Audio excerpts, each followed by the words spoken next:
Hey everybody, it's Kay, and for this week's video, I thought I would do something different. I am going to read the first chapter of Limited Truth. Now, I can't take the credit for this one. I know another indie author that she does like a live reading with her fans of her books and like all of her books, not just the first one. I think I'm going to stick with the first one for now. That way, if it piques your interest, you can go check out the sequels and the rest of the series on Amazon or whatever vendor you like the best. And I think to keep it simple and have the video not be super, super long, I'm going to do one chapter at a time. Although I'm going to record a bunch of them today because my son is sleeping. So you won't hear any, throwing toys or noise in the background. But here's chapter 1. Let me give you a little bit of background about what the story is about. I'll do the little back of the book blurb and give you some behind the scenes details that maybe you wouldn't know unless you were watching this video. So here's what it says on the back. It says, limited truth will be revealed. When a strange group called the Chi Rho Iota Corporation arrives in the small town of Settentown, Delaware, 14-year-old Cassie Ruthier and her classmates are thrust into a state-of-the-art war simulation that is supposed to prepare them for World War III. It isn't long before rules are broken and for it to seem like something is off with the federally mandated war game. Cassie and her squad must discover the intentions of the Chi Rho Iota Corporation and participate in a simulation that claims to be harmless when it's anything but. When the enemy realizes this and starts playing dirty, the goal is no longer to win, but to survive. So here's like my little quick summary. So this is definitely young adult. It definitely falls into the science fiction category. Most of my characters are between the ages of 14 and 17. If you don't know me in the real world, you might not know that I had the idea for this story when I was about 15. So I'm still so happy that it's a book, and it's a little bittersweet because book 4 comes out on August 1st. So I thought this was the perfect way to celebrate. So while I still plan on making other videos about other things, I will probably be maybe uploading a little bit more frequently just so that we can get, a bunch of these chapters for you guys to be able to listen to. So without further ado, here is me reading chapter 1. Chapter 1. I lived in a town where nothing happened. It's not that I'm complaining. It's just if you ever watched the news and there was something crazy, like an escaped convict on the loose or some scandal involving the government, it wouldn't involve my home, Settentown, Delaware. It was calm and peaceful, barely any crime. And if there was, it was usually a misdemeanor like shoplifting, breach of peace, things like that. We weren't even in the part of Delaware that was touristy by Rehoboth Beach. Settentown had its accomplishments like schools that did well enough on national exams, and a ballet academy that put on the Nutcracker each winter and another famous production in the summer. It was quiet and sleepy, just like I liked it. It was the beginning of November, just starting to get cold enough that standing at the bus stop was no longer enjoyable. I expected it would be like any other day, a day where nothing truly exciting happened. I'd have algebra, English, world history, and band since we had block scheduling at Settentown High. My tiny rectangular flute case was tucked inside my backpack, playing my only other talent besides wearing pointe shoes. I'd been attending the Rising Star Ballet Academy since I'd been old enough to stand. I was going to be Clara in the Nutcracker this year. I was so excited it bordered on obsessive. As I stood, waiting for my bus to come, a familiar car turned onto my road. It was a black matte, rusted-out El Camino that belonged to Aaron Markinson. He'd lit up the street for me my whole life, and I considered him a good friend. He was in band as well. He played the drums. "Hey, Cass!" He rolled down the window as he stopped in front of me, causing all the other kids at the bus stop to look on longingly. We all wanted our own car so we wouldn't have to play this waiting game anymore. "You want a ride?" I looked over my shoulder and a few doors down at my house. My mother had already left for the day, thank goodness, but I still felt like the house was watching me and taking notes for when she returned. She liked to keep a short leash on me. She had plenty of excuses. We were a good, virtuous Catholic family. She had to make sure I didn't mess up my dancing career, and other ridiculous reasons that annoyed me. Basically, though, she didn't want me alone with boys. I guess most moms wouldn't want their 14-year-old daughters getting into cars with 16-year-old boys, but we had gotten into a fight the night before about how public school was changing me, and between that and feeling cold waiting for the bus, I finally replied, "Yes, please." Aaron smiled as I slid into the passenger seat and slammed the door before saluting the rest of the kids still waiting for the bus. The El Camino only had room for two. "So, what's up?" he asked as he pulled away from the curb. "You've been telling me no lately. What did your mom do?" I shook my head as I grooved along to the alternative rock song playing on the stereo. "She thinks that because I'm friends with people besides the Allens, I'm going to turn into this promiscuous, pot-smoking dropout." Aaron laughed nervously because besides the dropout part, he was all of those things. It was no secret in our town that he was a bad boy, but he never pushed any of that on me, and I appreciated it. Plus, things were never boring when he was around. I loved my friends Kara and Jared Allen. I'd known the siblings since kindergarten at St. Lawrence, where I'd gone to elementary and middle school. But Settentown High had almost 1,500 kids attending it, so now I was meeting all sorts of people, good and bad, and learning from it. Aaron and I normally stopped at this beatnik little coffee shop called Java Jones before school when I was with him. But since I didn't want my mother wanting to kill me even more if she caught wind that I didn't take the bus, he just took us to school. As we pulled into his usual parking spot, my heart began to race. He had parked next to a green Bonneville, a hand-me-down car from the 90s that belonged to Braden Hamblin, another junior. A junior that I didn't want thinking Aaron was my boyfriend because, well, I liked him. Braden was the type of kid who attracted everyone's attention. He was handsome with dark brown hair and chocolate brown eyes, and he was unbelievably kind to everyone he met. As someone who hadn't been in public school her whole life, I found myself nervous when I finally started attending things here, especially summer music rehearsals. Braden had been one of the few upperclassmen that had been welcoming. Even now, a few months later, he still took the time to talk to me when other upperclassmen would ignore my existence, or worse. I tried to say something to him every day so that one day I might get the nerve to tell him how I felt. But I wasn't ready yet. I still felt like an idiot half the times he looked my way. "Hey!" he called as Aaron got out of his car. When he saw me shut the passenger side door, he looked even more surprised. I hadn't taken Aaron up on his offer for a ride for almost a week. "Morning, Cassie." "Hi." I squeaked and tucked a lock of my blonde hair behind my ear. "How are you?" That was usually how I found the strength to start my conversations with him. "Pretty good," he answered. "I've got a trig test this morning. How about you?" "No tests, thank God," I replied, but before I had a chance to say anything else, Patrick dashed over and I all but shrunk to Aaron's side. The senior was very perceptive of my feelings for his friend, often liked to call me out on it. "Look at the little freshie walking with the big boys," he said in this obnoxious baby voice that made me want to punch him. "Dude, shut up," Aaron defended. "I asked her if she wanted a ride this morning. We're neighbors." Patrick just laughed this time, but I was still so happy to get away and into the school building and drop my things off in the music wing before I had to go to algebra class. Kara and Jared were already there, so I went over to them after thanking Aaron profusely for the ride to school. Though there was a little over a year between Jared and Kara, they looked so similar, many people thought they were twins. They both had platinum blonde hair that most people grew out of when they were no longer toddlers, and pale blue eyes. I think there was Nordic blood somewhere in their lineage. Both were thin and taller than me, and both were seriously talented players of their respective instruments. Kara played the flute like I did. At the moment, we shared a stand in rehearsal, but I had a feeling that someday Kara would be the section leader, playing all the solos and probably the tiny piccolo, too. Jared played the trumpet and already sat with the upperclassmen, even though he was only a sophomore. The bell rang for the day to begin, so I told my friends I would see them at lunch. Math class started out like any other day. My teacher discussed a new concept on which I took extensive notes and tried some practice problems before we were assigned 20 problems for homework. In my next class, though, things began to change. My language arts class started with my teacher telling us we were going to have a creative writing assignment. She wanted us to write a science fiction short story. It could be about anything we wanted as long as it wasn't too gory.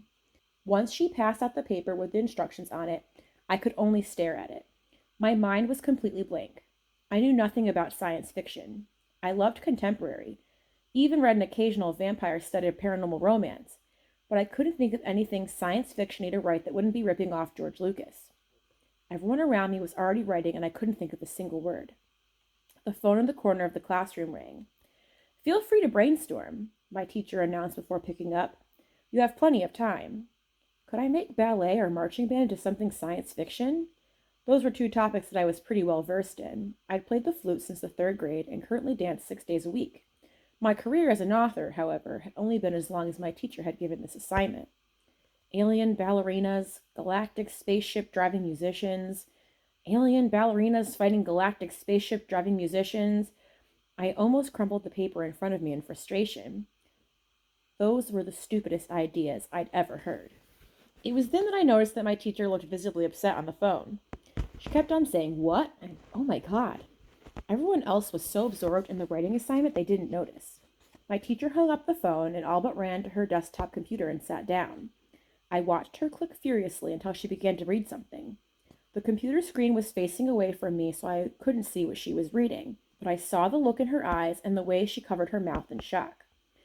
It made me so uncomfortable that I dropped my eyes to my paper. Had something bad happened to my teacher? When the bell rang, I'd never been so relieved to be going to lunch. While everyone else chatted excitedly about what they thought they were going to write about, I stuffed the assignment in my backpack and dashed out of the classroom. "Cassie!" Kara was waiting for me in the hallway. She had French while I was in English. "Hey," I replied as I fell into step with her. "How was English?" "Miss Kozlak wants us to write a science fiction story. Doesn't she know that nothing remotely science fiction-y happens in Settentown, Delaware? Or that I don't know the first thing about writing a story?" I thought about sharing with her how Miss Kozlak had acted strangely, but had made me so anxious that talking about it again would be upsetting, so I decided against it. Kara was still on the subject of my writing assignment anyway. She laughed. "You should ask my brother to help you. He watches all those space, zombie, and time travel shows and movies." We entered the busy cafeteria and dropped our stuff at a table with other kids that did band, orchestra, or choir. Settentown High was stereotypical. It had its cliques and social groups just like everywhere else. The popular kids had their spots near the courtyard, the theater kids close to the exit by the auditorium, the stoners by the snack line because they were always hungry, and so on. It was a strange hierarchy that hadn't been at St. Lawrence. It was too small for that. As Kara and I got into line, I was disappointed to see that the pasta on today's menu was overcooked. Without a better option, I took a tray and loaded on a heap of Parmesan cheese before paying and heading back to my spot. I found my heart racing as I saw who was sitting at the other end of the table. Once more, my path was crossing with Braden Hamblin, who gave me a wave as I passed him. He sat in this part of the cafeteria because he played trumpet in the band, just like Jared did. But Braden could have sat anywhere in the cafeteria because he caught the attention of everyone. He was that well-rounded. I flashed him a grin before Kara joined me at the table. She looked equally disappointed about her lunch as I did. Before we could complain or say that we should have brought our own lunches, though, her brother slid into one of the spots across from us, handing us plain bagels and paper bags. He'd bought them from the snack line that my mother forbids me to ever get food from. "I had a feeling we'd need these," Jared offered. He pulled packets of cream cheese from his pocket, and I dove in, abandoning the overcooked ziti. "Thank you." Jared smiled across the table. "Anything for you." When Kara glared at him, he quickly added, "Kara, too, it's a given." I pulled my creative writing assignment out of my backpack and explained how I had no idea what to do. "I know you are much more into science fiction than I will ever be. Do you have any ideas?" Jared looked eager as he read the instructions again. "There are so many directions that you could take. Ancient civilizations, alien invasions. God, I'm jealous I didn't get this assignment last year." He handed me back the paper. "When do you not have ballet this week?" Jared had known me for so long that he knew it wasn't as simple as just asking me when I was free.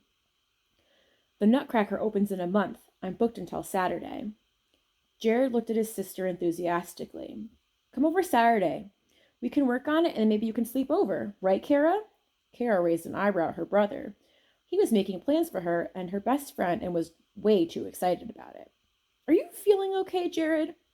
I felt the table vibrate when she must have kicked him under it. His eyes grew wide and his face flushed, but he didn't respond. We spent the remainder of lunch talking about how things had gone during our classes, what we hoped we got to play in concert band later, and how things were going at my dance school. As we talked, however, I found myself getting distracted. I was still deciding if I wanted to share how my teacher had behaved in English class. As I struggled internally with this, I glanced over to the corner of the table and noticed that Braden had an equally grim look on his face as he talked with his friends. I wish I could have been closer to hear what he was talking about. Had he overheard or seen something strange too? He was usually so positive and happy that I was surprised to see his dark eyes looking nervous. I just about lost it though when Patrick caught me staring and did the "I'm watching you" thing where he pointed at his eyes and then at me. He always seemed to catch me at the worst possible moment and loved to taunt me about it. There were times I wondered if Patrick truly hated me because he was always making fun of me and trying to call me out on how I had a crush on Braden. Honestly, it had gotten to the point that I wished he'd just tell Braden I liked him so we could all move on with our lives. I was too chicken to do it myself.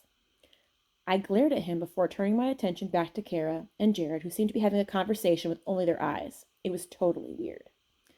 The bell sounded, telling us there was 5 minutes until our next class, and the cafeteria began to empty. Kara and I were headed to world history, but before we left, I searched my backpack for a dollar bill and tried to give it to Jared for the bagel.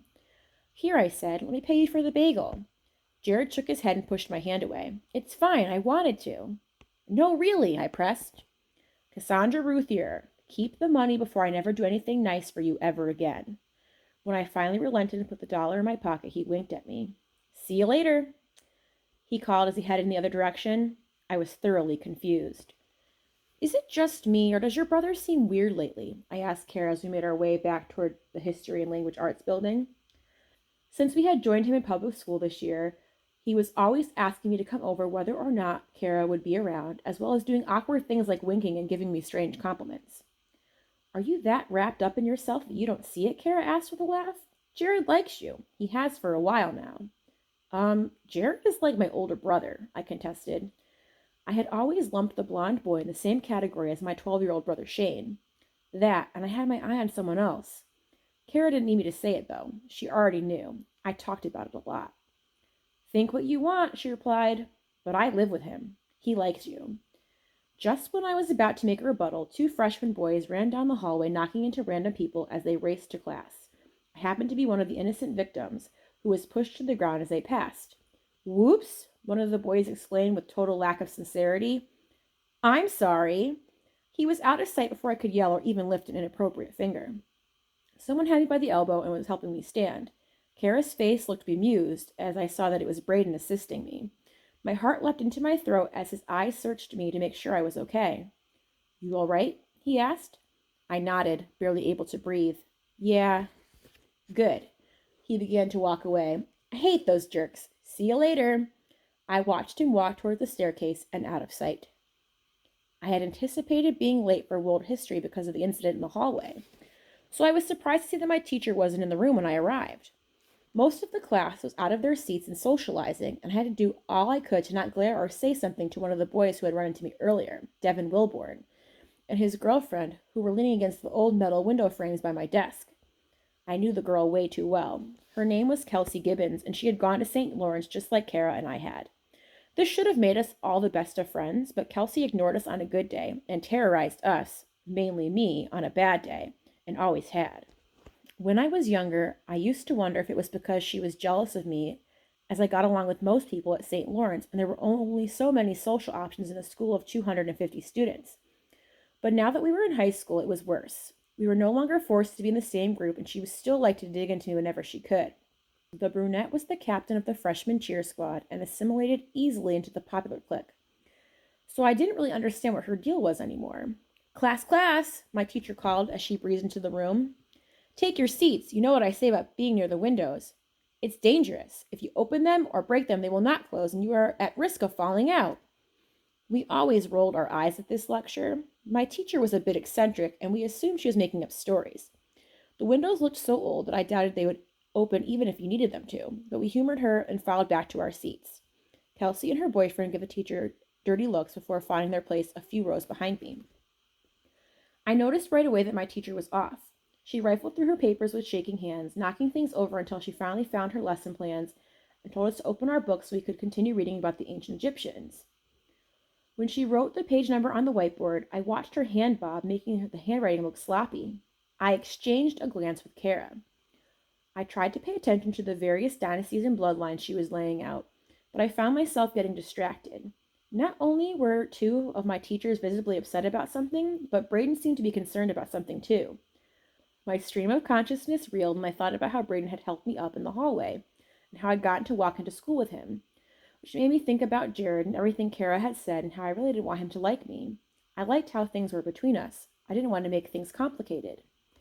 When it seemed like the rest of my history class was thinking about all my worries with me, I shook my head to see if I was missing something. Sure enough, the entire room, save Kara, who looked utterly embarrassed, was staring at me. Some people were even giggling. What the heck did I do now? Miss Ruthier, I called on you to read page 52, my teacher explained, looking surprised that I wasn't with her. You did? This time, everyone in the room laughed at my expense. Once more, Kara looked like she had never seen me before in her life, and I didn't blame her. I wanted to crawl under the table and become invisible. Wow, Cassie, it's a good thing you can dance because common sense isn't your strong suit. Kelsey mocked venomously behind me. Says the girl that weighs pom-poms for fun, I retorted, turning around and shooting her daggers. She glared back at me before our teacher told us to be quiet. After that, I read the passage and participated like I should have in the first place. This day was proving to be a bit more than I could handle, so I was thrilled when it was finally time to head to my last class of the day. My band director, Mr. Emanuel, was great. He made rehearsals fun, even though it was a long block class, it still went by really fast. Mr. Emanuel was also very understanding of how much of my time dance took up. I had lucked out that our winter concert was not on a day I had ballet commitments, but even if it was, I think he would have let me miss. As we made our way to the music wing from the third floor, traffic was incredibly backed up. There was always a little bit of congestion in the stairwells and in the glass hallway that connected the two academic buildings, but this seemed excessive. What's the holdup? I asked. Kara shrugged.